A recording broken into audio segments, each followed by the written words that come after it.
Hey, how you doing? Brad from Bradford String Instruments. Last week I covered whether you should get an acoustic or an electric guitar for your first guitar, and I gave you two good examples between $200 and $300, depending on how much you want to jump into things. I was out in the shop looking at some luthier work that might want to film and show you guys how to do that. And a gentleman came in with this and said, "Do what you do." He's a good customer. I'm the only one that he lets work on his things, but this is a 75 Gretsch broadcaster. I thought that I could use this as a good example of what you have to do when you're looking at a used guitar. If you follow these steps, then you should be able to get a used guitar that you're not going to have any problems with. A lot of times you go to the music store and you see that diamond in the rough, you got to have it, you get it home, and it's not quite what you thought it was. If you go to a reputable music shop or guitar center, guitar world, whatnot, they have luthiers on duty and they will go over them, and probably 99% of the time they fix everything that needs to be fixed, but everybody misses something once in a while. It's human nature. What's interesting about this guitar is I have the original tag. So I know it's a 75 Gretsch model 7604 broadcaster. Pretty neat. First thing you want to do when you're looking at a used guitar is just look over it. Make sure there's no cracks. Nothing's been broken, there's no cracks, nothing's been done to it. Especially if you're looking at an acoustic or an electric hollow body, you're going to want to make sure you don't have any cracks, splits. If you have one, yeah, you can fix it. But if there's one showing up already, you probably got hundreds in it, just waiting to come out. After you do that, what you want to look at, look at all of the screws, look at all the hardware, see if anything's missing, see if anything is been changed, doesn't belong. Like maybe somebody had taken it apart, lost a screw, pulled one out of a drawer somewhere, or went to Lowe's and found something they thought would work and put that in. On an electric guitar, a lot of times, if somebody's been in the pickguard, you'll see where the pickguard's chipped and cracked, where they tightened it down too much. Those are all things that you should look out for. That tells you somebody's been in it. Whether or not they knew what they were doing, that's a whole nother matter.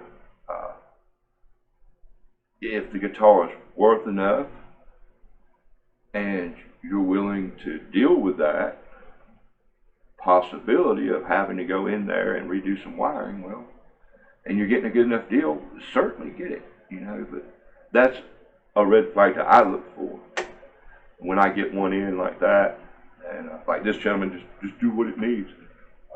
I will pull the pick guard in. I will make sure everything's right. And it's about a 50-50 deal. Sometimes you get in there and somebody had no idea what they were doing. Sometimes you get in there and it looks wonderful. That's one chance you're going to have to take with a used guitar, especially if you already know somebody's been in it. I'm looking at this one, and what I'm seeing is right off the bat on the neck. I don't know if you can see, but I'll get some good pictures of it. But the neck is worn up here from being in the case. So that's telling me this has pretty much been a closet queen. Also, on the back, you got a lot of wear on the back. That tells you it's been played a lot. Probably a pretty good guitar. Maybe they traded it in, traded up, or maybe it just guitar has been played so much it started going downhill, started needing some work, and they just decided to trade it in. Just looking at one will tell you a lot if you know what you're looking for. Like I said, fasteners, cracks, dents, blemishes. A lot of times they'll be worn up here, the arm. The next thing you want to look at is You want to move your way up to the neck. You want to look at tuners. Make sure there's bushings on here. You want to make sure all the tuners are tight. Make sure that nothing's loose. If it's loose, you're never going to be able to keep it in tune. These bushings are worn out, you're not going to be able to keep it in tune. Then you want to turn it around and look at the back. On the back, you're looking to make sure that all the screws are in place, all the covers are in place. Sometimes you will find on a used guitar, somebody's replaced the tuners. You'll see the holes that the old tuners were in. If they went with a better tuner, that's great.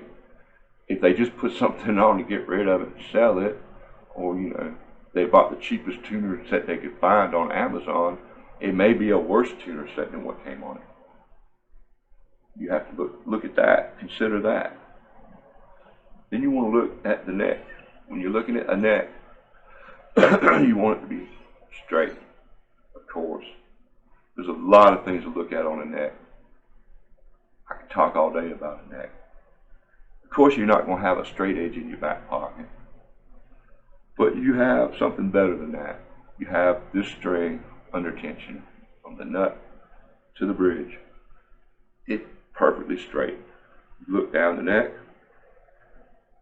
On this one, I can see a slight curve.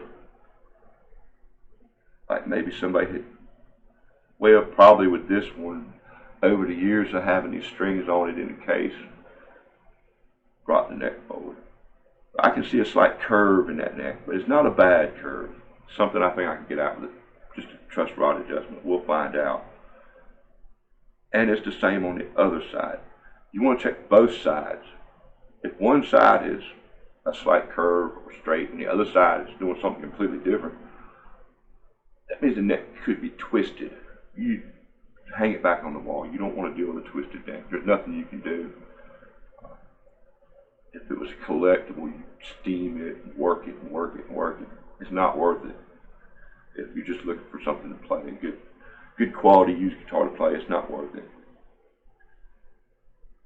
Then you want to go down and you want to look at these frets. Every one of these frets should be the same. On this one, on Gretsch, the tops of the frets are actually flat.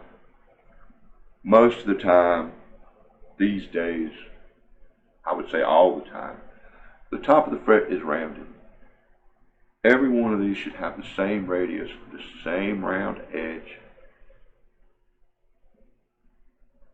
If you see where one of them is radiused at one side, it's flat towards the bottom,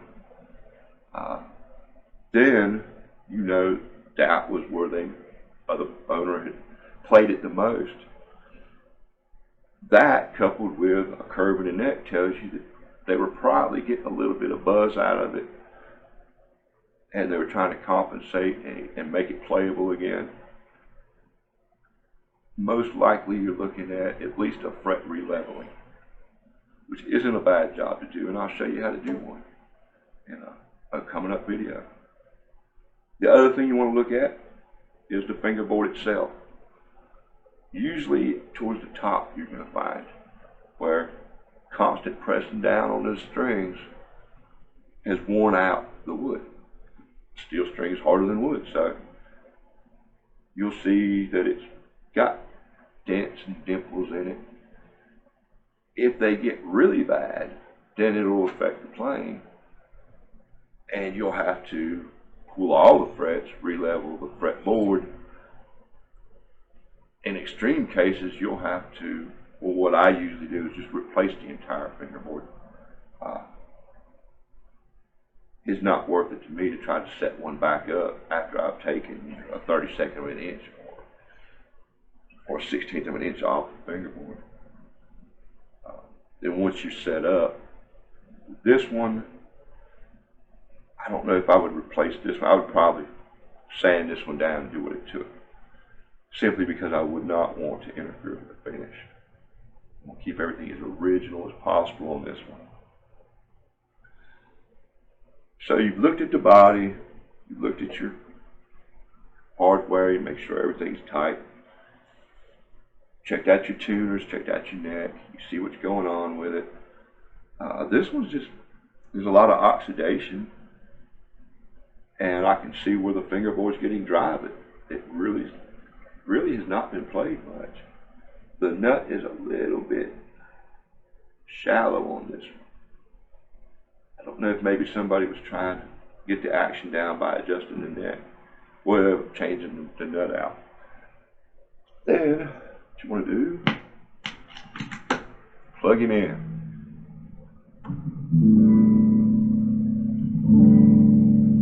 Man,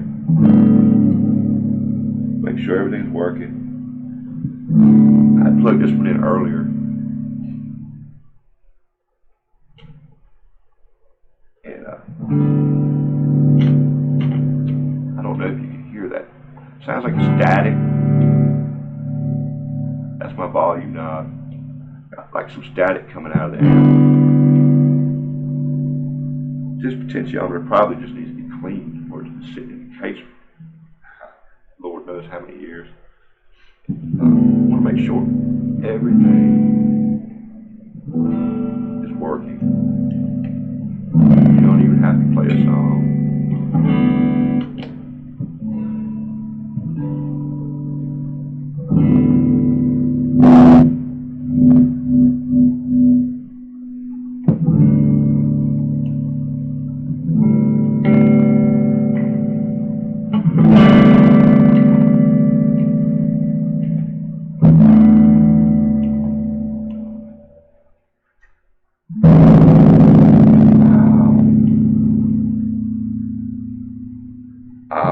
As you can see, this is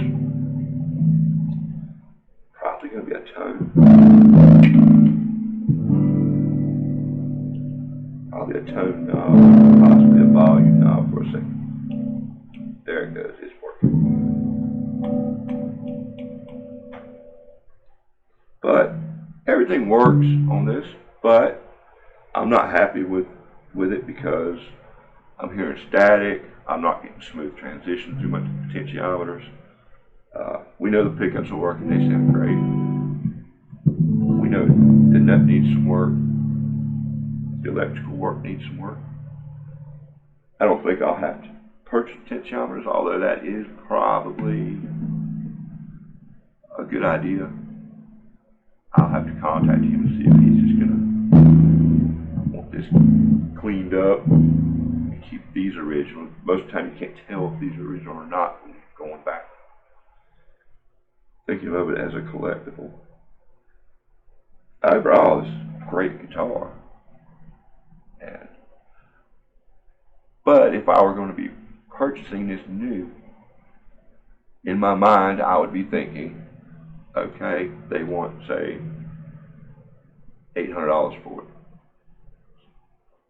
Probably a lot more than that on this, but let's say they want $800 for it. I know it needs a nut.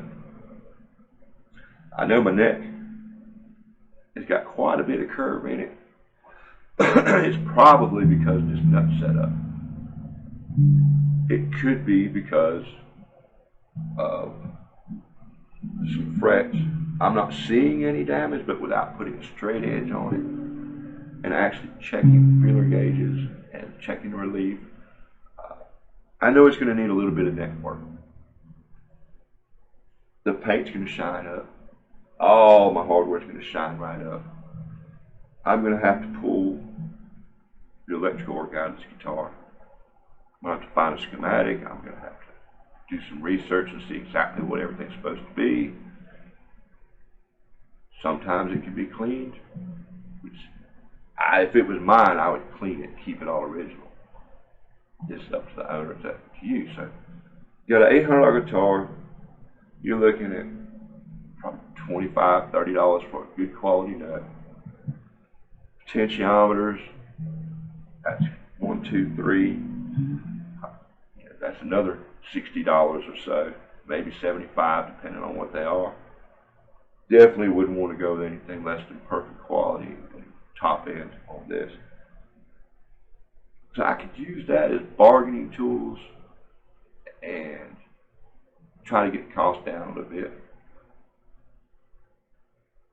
The key thing is, you know it's going to need a little work. Could you get it home and play it and have a good time? Oh, hell yeah, you can.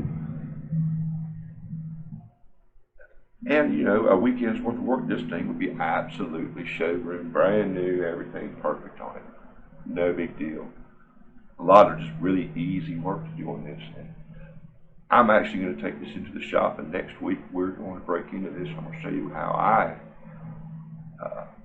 accomplish cleaning this stuff up, carefully taking it apart.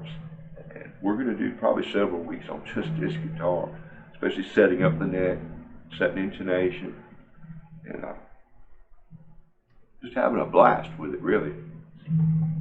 Glad this thing came in. That is mostly electric guitar. If you are looking at a used acoustic guitar, what you're going to look for, there's really only two other things that are different on an acoustic guitar than, say, an electric guitar or a hollow body electric. Where the bridge is in the bottom, you've got your saddle that the bridge is mounted to. A lot of times on an acoustic guitar, those will pull up. When they pull up, some people think they can just glue them back down. If you see that, stay away from it. The quality of the sound is not going to be there unless that joint is absolutely perfect. And saddles askewed in any way, don't bother with it unless you're ready to do a lot of work to get that joint absolutely perfect. And you're going to be blending paint most likely. It takes a lot to get one right once that happens. The other thing you're going to look at is the heel of the neck.